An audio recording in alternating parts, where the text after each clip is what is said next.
My name's Guy Kesteven from Peddling Past, and here I am in the lovely Welsh market town of Machynlleth, ready to start Cycling UK's brand new mountain bikepacking route all the way north through Snowdonia to Conwy, passing fantastic history, stunning landscapes and some beautiful little villages and towns up to the coast, up to the northern coast. It's 220 kilometres and it's Snowdonia, so there's over 5,000 metres of climbing, and it's quite a rugged route, so I'm on the mountain bike for the next couple of days. But we're going to roll out of here and I'll talk you through some of the sites, I'll talk you through some of the history, and hopefully give you a really good guide for when you want to do the Traws Eryri route yourself. And just to say, massive thanks to Cycling UK for bring me on board to write the guidebook. I wrote the guidebook for King Alfred's Way, for the Kernow Way, and I helped put together the Rebellion Way and write the guidebook on that. But this route is entirely down to Kieran Foster from Cycling UK and Andy Broad from Natural Resources Wales and Forest Enterprise. So, as you saw, it was 8 o'clock on a February morning, so that's rush hour in Machynlleth time, but now we're down on the cycle path, heading out of town. Beautiful way to start the ride, and incredible luck, bumped into Phil and Polly from Mountain Bike Wales, the guiding company, and they're literally setting off to do their guiding times, ready to take people on the... Ah yes, actually you'll know, Phil. How should I pronounce it? Traws Eryri? Traws Eryri. Traws Eryri, there we go. Thanks, Phil. And yeah, so while we're trundling here, I'll fill in a bit of the history of Machynlleth. Starts at least 3,000 years ago with Bronze Age axe they found locally. Then there's Roman occupation in the hills nearby. There's a signal fort with towers on it. Oh, we've got a diversion coming up. And the reason why it's been so important for so long is because it's a major crossing point over the river at the top of the Dovey estuary. So you go from Roman, not much happens, and then it gets granted a market for a Wednesday market in 1291 by Edward I. Kind of switches backwards and forwards between the Welsh and the English, and then Owen Glendower actually gets crowned here just after, in 1401. Sorry, we're just navigating the roadworks for the new bridge on the edge of town, but yeah, still on cycle path anyway. And then it just becomes a major settlement, for a major centre for cattle, market trading, just a major centre really in mid-Wales. And yeah, and now it really is a centre for biking and mountain biking. There's 3 different mountain bike trails. It's the Dovey Forest trails. You can ride all the way from down to Nantarian outside Aberystwyth if you want, off-road, one Mach 3.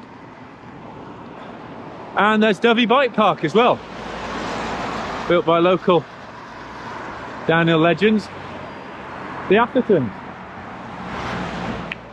who've now set up their own bike factory in town as well. So, you know, definitely a mountain bike. Oh, there's the Grinduro event as well. Big gravel event, international gravel event held every year. So yeah, it's all going off, especially with Traws Eryri here now as well. And it's just a really good place to start. There's a rail link there, the supermarkets, there's all sorts of nice cafes. It's got a reputation as a really nice alternative centre. So just really good vibes, loads of different places to stay. And then you're straight out into the Welsh hills. So, let's push on. Right, well, Phil and Polly have just peeled off because they're heading into Mac Forest, because when they're guiding on the route, they're going to take in some more of the rougher, more exciting mountain biking trails. I'm sticking to the standard Traws route, but just want to shout out to Centre for Alternative Technology. Started in the early 70s. I mean, like I say, Machynlleth's got a very sort of eco, natural hippie vibe anyway. And so natural place to home the Centre for Alternative Technology, which started a whole load of the sustainability, hydroelectric, you know, all the kind of technologies, recycling, all those kind of things that we kind of take for granted now, a lot of them were started and developed here. They're still doing a lot of research and they do conferences. It's got a cafe and yeah, fascinating place to stop by and kind of see where the whole sort of green science and sustainability movement started in the UK, really. So big up to Kat in Machynlleth. And by staying on the back roads the first part of the trip, you get this beautiful single track run through the forest, while the main road, the other side of the valley, over there. Now riding up into Corris, little mining quarry village right down in the valley. Had its own super narrow gauge railway, 2 foot 3 inches, which is less than half standard gauge width. And that was set up in 1859, horse drawn, went to steam locomotives later in the 19th century, shut in 1948, but was then revived in the early 2000s as a visitor attraction. So you can go on it now. And there's a cracking little cafe there, the Idris Cafe. And the owners are bikers too. In fact, loads of people in Corris are bikers. So, great place to stop and have a coffee and a cake if you're taking a more leisurely schedule, but still early. I'm not sure they'll be open, so I'll push on this morning. Just to say, there is a section of this road marked closed just after Corris, but don't worry, you can still squeeze through on your bike. It's just closed to traffic, and it might be open again by the time the route launches, so, but I don't think you have to turn around anyway. They've left the ends open, as you can see. Might be a bit of a struggle on a hand bike or a tricycle though, but it's all right on a bike. So, first section of proper off-road now. Off the main road from Corris, climbing up into these beautiful forested mountains, into Snowdonia proper now. And 2 lessons we've learnt already are Welsh hills are very steep, even by Yorkshire standards, and today's going to be scenic, so take your time and enjoy it. There's no point rushing. Your legs will not be happy with you. Just settle in, enjoy the birdsong. Right, so we're over the top of the first big climb, and we could be getting beautiful views up into Snowdonia and Cadair Idris, but it's a bit Welsh today, so just have to imagine them and enjoy the solitude. But at least these slate tracks means it's good running, whatever the weather. When you stop up here for a snack, it is so silent. Birdsong, bit of wind, stream down in the bottom. There's a valley. Wow, this is proper wilderness. Beautiful. We're not even 20k in yet. Already getting those big country, away from it all vibes. I must be, I've gone quiet narrator voice. Beautiful. Okay, so the clouds lifted and this descent is endless. Just be careful of the woolly traffic.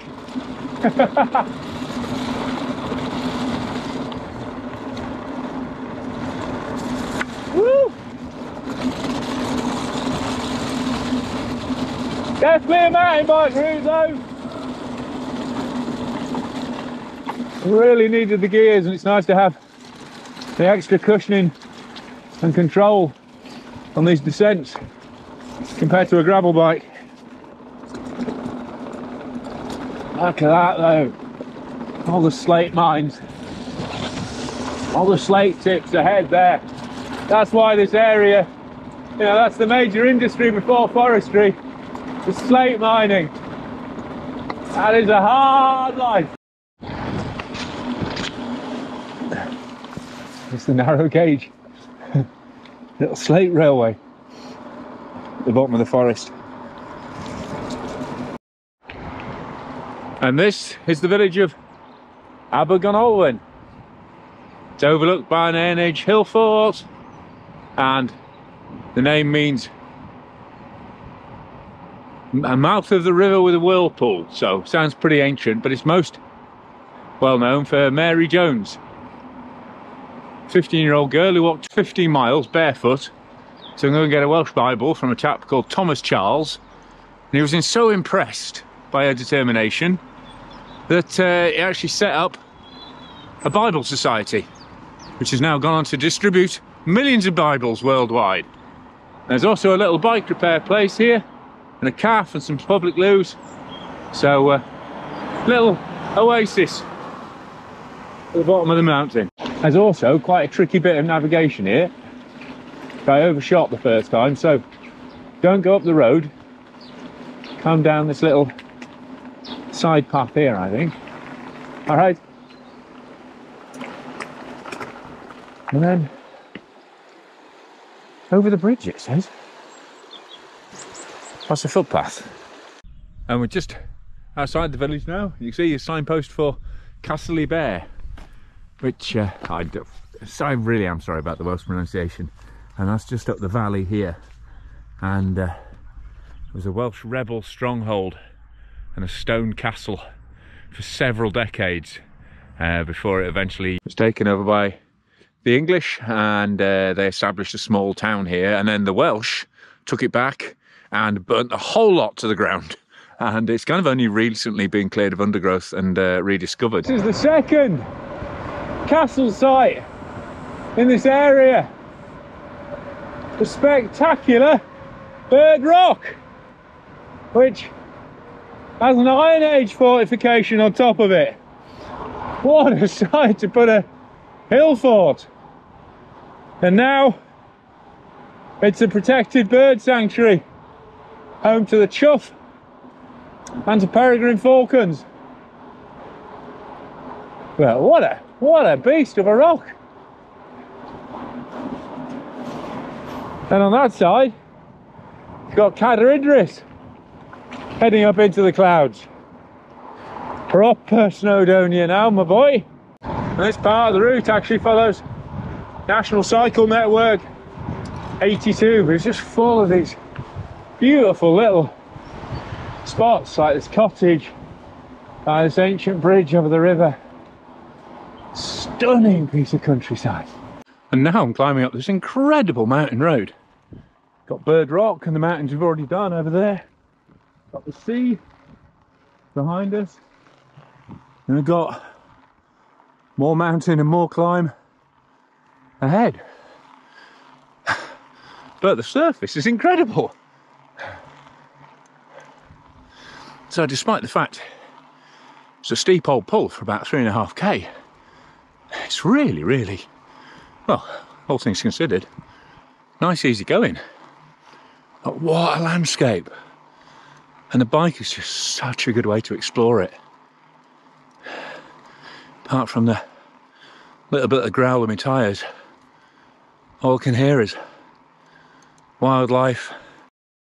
And even better, when you do get over the top, it becomes an off-road trail. So looks like I've got a fun off-road descent.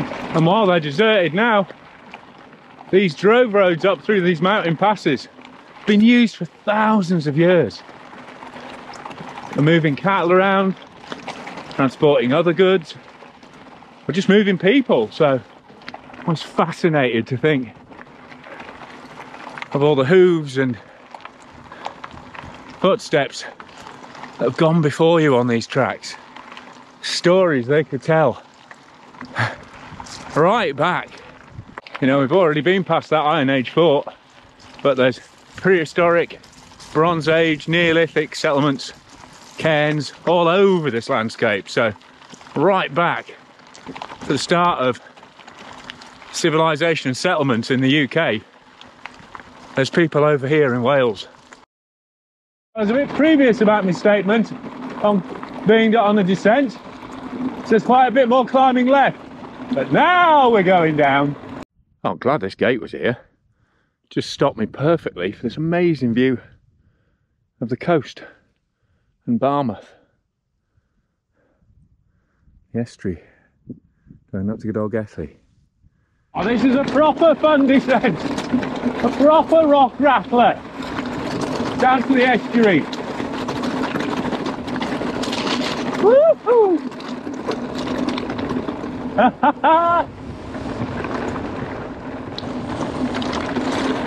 Definitely a mountain bike route, this one. And these are the beautiful Credennan Lakes. So it's a National Trust beauty spot, but it's a Neolithic area as well, Bronze Age. There was a medieval free market held up here as well. Absolutely stunning. So I'm going to shut up and let other people enjoy the tranquility. And there's Barmouth Estuary and a bridge. That's actually a cycle path as well as a railway bridge, that. Stunning out here.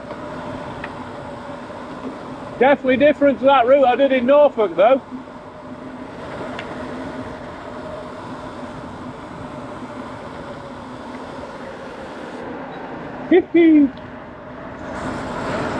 No thatched cottages and fens here.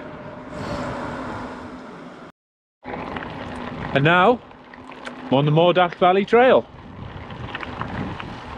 heading up the estuary on the old railway track. These amazing salt marshes full of birds. It's a huge estuary, the mountains behind. Yet another spectacular bit of Snowdonia, and a nice bit of flat riding for a change too. So this is Penmaen Achnu or something like that, and from here you can head straight into Dolgelly, but I'm going to head over the bridge and up into the mountains again. But make sure you stop and pay the toll, and it's £1 if you haven't got cash, but I think the view makes it worth it. Amazing part of the world. Just a word of warning, you cross the bridge, cross the main road, go straight up, an absolute beast of a climb. I mean, it's on the road, which makes things easier, but once you get up, beautiful little valley, the river roaring away to my left, and stone houses and cottages, and even in February the rhododendrons are in bloom, so I guess it's some kind of little tropical pocket. It's kind of spectacular in spring. Oh wow, yet more beautiful Welsh waterfalls and yet more climbing. I mean, we're actually heading round to some more famous waterfalls on the way back down, but just riding up here alongside this river over ancient bridges like this, just incredible mountain experience, it really is. So we've come up past the old mine workings in the trees. I mean ancient ones, you know, I'm not talking pit heads and collieries, I'm just talking little piles of scree. And this is Mynach Valley. Actually means Valley of the Monks.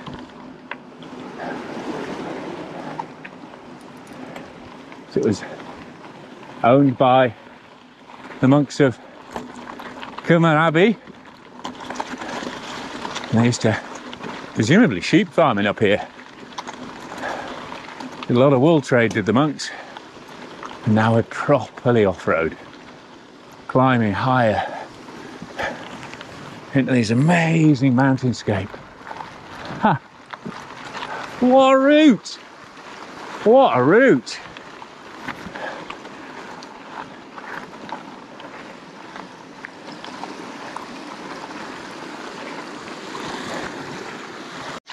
Just a lovely stream. Because they've been everywhere and I've not really filmed one yet. Sense of isolation and wilderness up here. It's just absolutely amazing. You could be anywhere in the world. Seems more like Scandinavia or Canada than Wales. But the truth is, so much of it over here.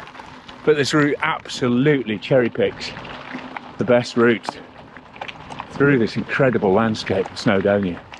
You know, Kieran's incredible with the maps, and Andy Braun has been recreation ranger and mountain bike guru for this area for decades.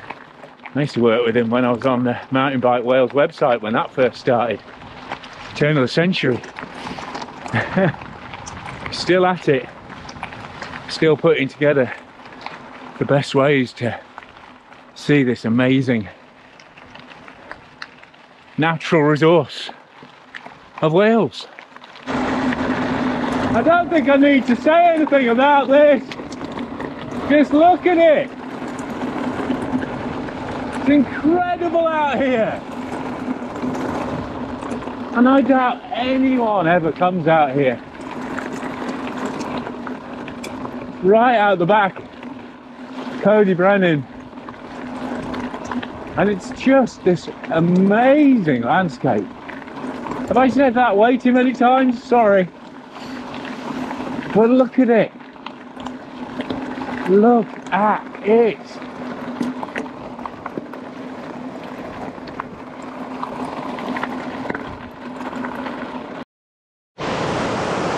So this is the river that leads down to the Black Waterfalls,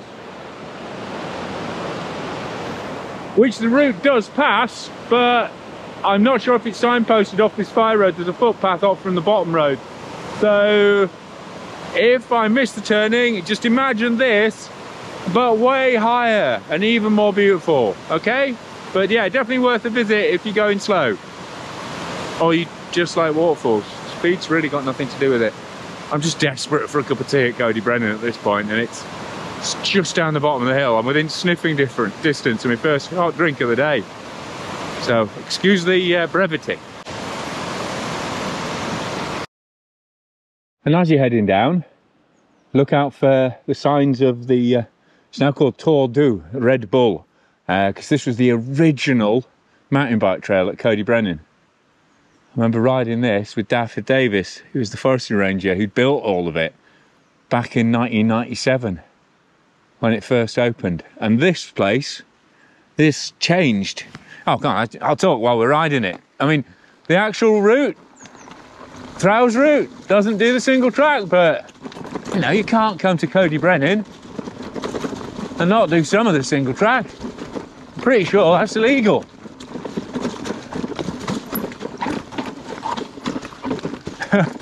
But it is rocky. Like I say, this is pop. It's the bottom one, a snap, crackle and pop, if you remember your Rice Krispies. But yeah, I mean, it was purely kind of just something Dafford and his mates did for themselves, was this trail. And then he got funding from Red Bull because Sean and Dafford used to run the CAF. Used to race for Red Bull. And then the MBR trail got built. I was working for MBR magazine at the time. And then a whole load of other extra trails got built here. And it became kind of the template for the whole mountain bike trail centre explosion across Britain. All started here in Stafford and his mate Sam and Gogs clearing some trails through this incredible mountain forest. So there you go, there's a bit of modern mountain biking history for you. Sure, when you get to the main road here, you don't miss out, like I have, the top bit of the trail back in, because that actually goes under the road. So it saves you a nasty bit of main road.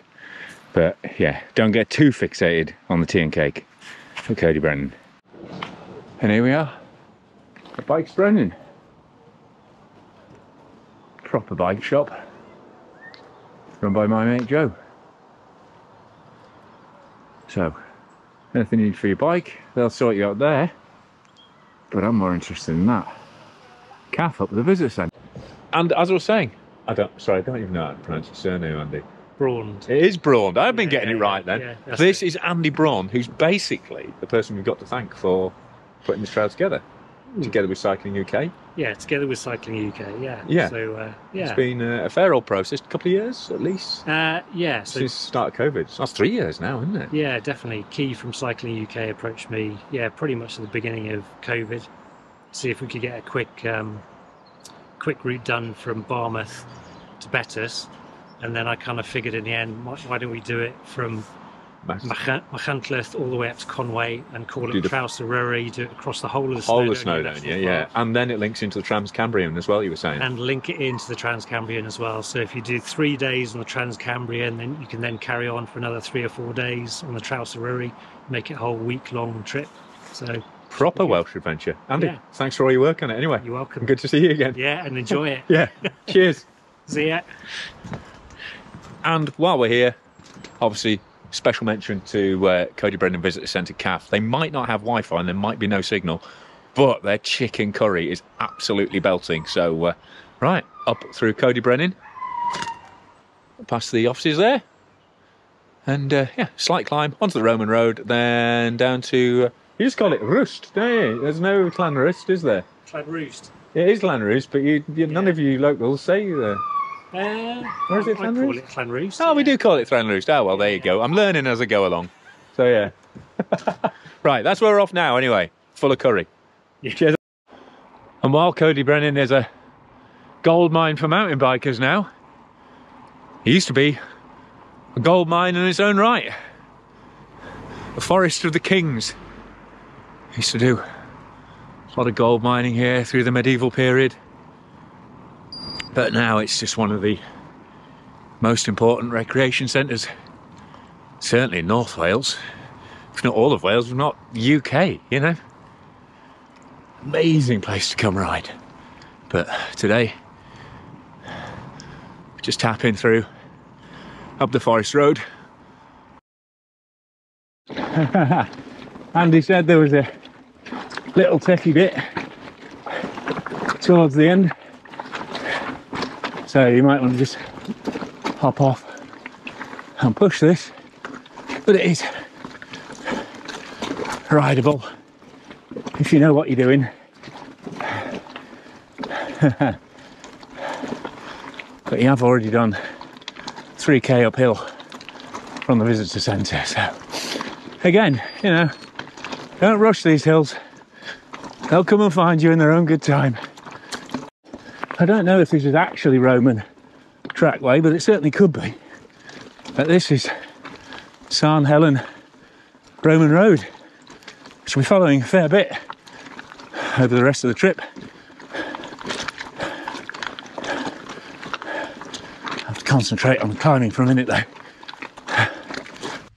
And one thing that I should have mentioned before is there's quite a lot of gates on this route, but it's vitally important you keep these shut. If this route is going to stay open, gates need to stay shut. That actually came out as quite a good catchphrase, purely off the cuff. But yeah, if livestock get out, if farmers start complaining, you know, Natural Resources Wales is going to have a hard time justifying keeping the route open. So as much as, you know, a lot of it's legal, a lot of it is down to negotiation with local farmers, local landowners, you know, which Andy has spent a lot of time on negotiating. So Don't mess it up by leaving gates open. I know they're a bit of a pain, but it's vitally important we keep them shut. Thank you. Oh. And a reward for paying attention for that safety announcement. Here's a stunning view. Well, all right, you've got the top cut off by a cloud, but here we are, right on top of this valley, pretending to be Romans. Pretend to be anyone you want, you know. This has probably been in use for thousands of years. I mean, certainly pre-Roman, post-Roman. San Helen, the I guess the A470 of the ancient times. And for all the bits where I kind of haven't filmed and you're wondering what the riding's been like, it's been pretty much this. Some kind of stony road in the middle of nowhere with sheep and hills. Just brilliant for mountain bike touring. Absolutely perfect terrain. Oh, and a chapel. There'll nearly always be a chapel. Lots of chapels here. Lots of chapels. Very much a God-fearing part of the country, this. And after a lovely long off-road and on-road descent, we're just on the cycle path down the side of the main road. Guess we're off for a lap of the lake before we stop for the night. Right, quick navigation note. On the far side of Trawsfynydd, it looks like the road goes that way, straight on.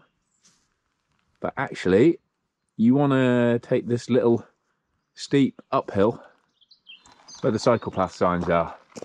That just leads you down to the lakeside, and then you've got a horrible climb back up, and then you still have to do this horrible climb up. So pay attention to your GPS or your map or your Jedi sensors, whatever you're using, and head up here.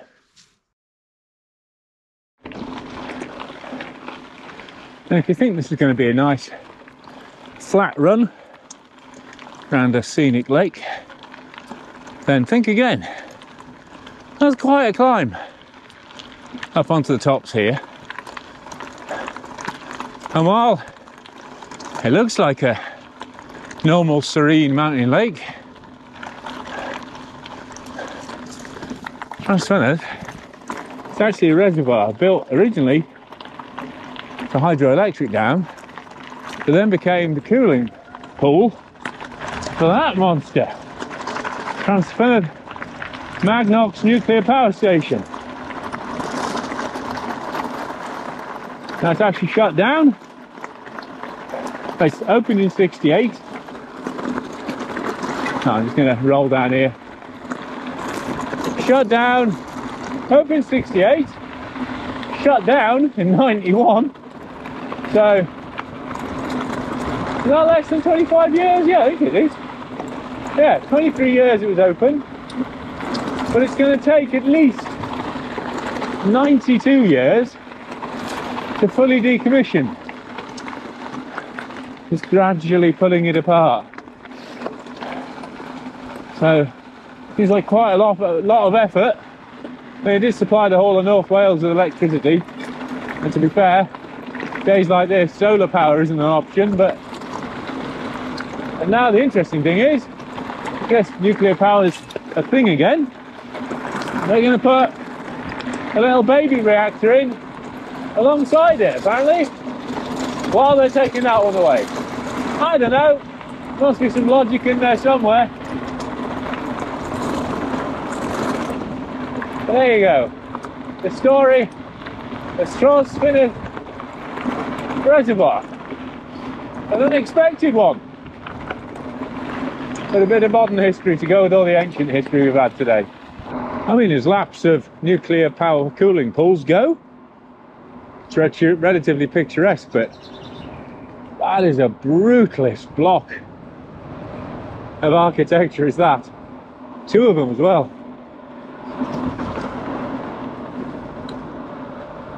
Something a bit chilling about it, isn't there? What do I know? But I'm not going to hang around. Right, so that's the lake loop done, and we're about 98k into the Traws now. But as you can see, it's getting a bit dark, so I'm going to call it a day, and I'm heading back south just about a mile into Trawsfynydd village itself, where I'm staying tonight at the Cross Foxes, but the route heads straight on over the road straight into a little Roman Fort amphitheatre, Norman Bailey. So I'll pick all that up in the morning. But hope you've really enjoyed this first part of the video. Like I say, massive thanks to Cycling UK for bringing me on again to talk you through the route on video, and for writing the guidebook as well. Make sure you get the guidebook. The GPX will be available on the site, and there'll be notes and other features on the site on the route when it launches later this year. But the guidebook, it helps fund the development of more routes like this, and it contains a lot more sort of essential, useful information, and a lot more of the stories that I've been talking about as I've gone round, but in greater depth, because I'm actually sat in front of a computer rather than trying to remember them as I'm rolling along. But yeah, so 100k in, 120k to go tomorrow. Definitely been an effort today. Lots of climbing, but you know, the views, well, you've seen them, absolutely incredible. So with that, I'm off to get some food. Tune back in for the next episode of me pedalling around the Traws Eryri Snowdonia trail. Thanks very much for watching.